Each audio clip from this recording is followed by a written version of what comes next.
The agricultural lessons at Marsing High School just became a lot more real life. CBS 2's Abigail Taylor shows us why they're no longer learning by the book in this week's Leaders in Learning.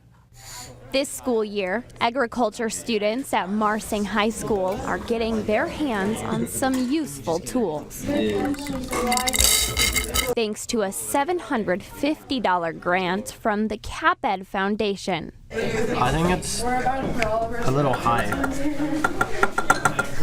Yep, you wanted it about 8, 10-ish, so right between here and here. From understanding soil composition to how temperature affects crop growth. All right, that might do it. Let's try that.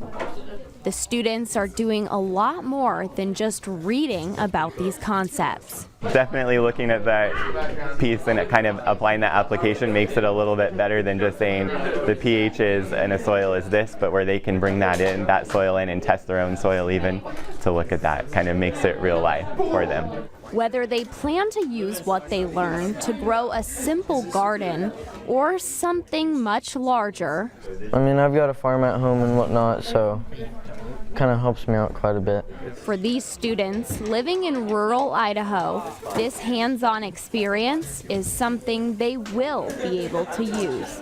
In Marsing, Abigail Taylor, CBS 2 News. All right, well, the students say that they have been bringing in their own soil so they can actually better understand what to plant at home.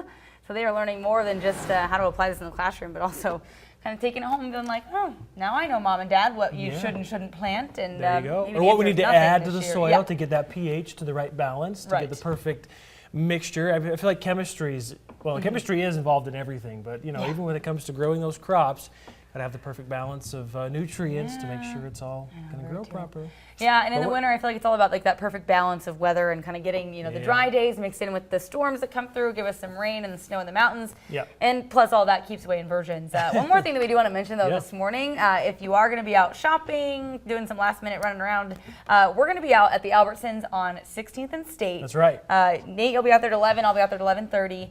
We are competing, well, we are also we're teaming up with the Salvation. With the Salvation Army. They're letting us, well, I would say borrow their bells for a half an hour to see how much money we can get in those kettles while we're out there.